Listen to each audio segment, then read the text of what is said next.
Let's talk about the time a Nigerian man fondled my balls.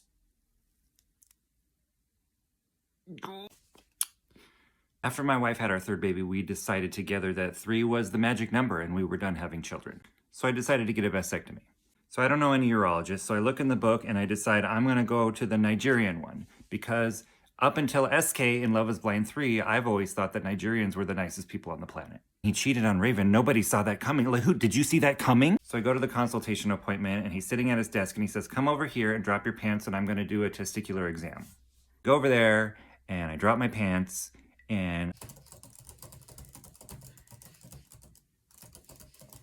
he's still typing.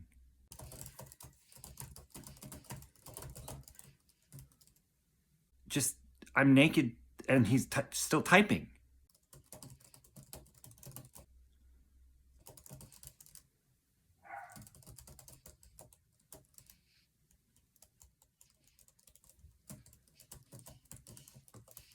And understand, I'm 6'4" and he was sitting in a chair. So I'm like this. So he gets done typing and he takes another 10,000 years to put on his gloves.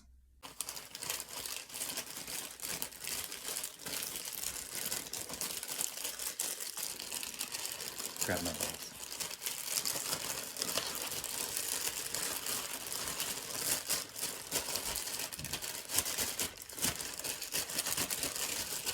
Grab my balls. Just grab the balls. Just grab the balls. I don't care what you do. Put them in your mouth. Just get it over with. So he finally does the exam. My balls pass and he schedules me for the vasectomy. I come in 2 weeks later with my wife and I check in at the front desk. Hi, name? And I tell her my name's Andrew White. We're here for... Oh, honey. And she gets in her little desk drawer and she slides a Superman sticker to me. I thought that was kind of cute. We go back to the exam room. I bring my pants down. So I ask if the area needs to be cleaned and prepped, and she tells me, normally we don't shave or anything, but I'll just let the surgeon know about this situation. I'm a situation. My big hairy balls are a situation. So he comes in, he looks at the situation, decides, they're not that bad. They're not that bad. Okay, thanks. And he starts the procedure. Oh yeah, my wife wanted to watch, and she's the only thing I can see between my legs. A vasectomy is not like being kicked in the balls, but it is kicked in the balls adjacent. There's just some weird tugging and pulling in the area, and you shouldn't be tugging it. Well, it wasn't right. After what seems like an eternity, he's finished with one side, and he looks at me and he says, "Do you want the good news or the bad news?"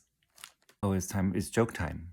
I'm naked, I got a Nigerian man between my legs, my wife is watching the whole thing, I've got the hairiest balls in the United States, and it's time for jokes. The good news is the right side went fine, but the bad news is that there's always one side that's worse than the other. Oh my God, that's hilarious. The other side is exactly the same experience, and then he patches me up and I go home. The rest of the day I sat on the couch with a bag of frozen peas on my groin, and I watched my kids ironically play in a bin full of balls. I came in like a wrecking ball. Since then, I've learned to manscape.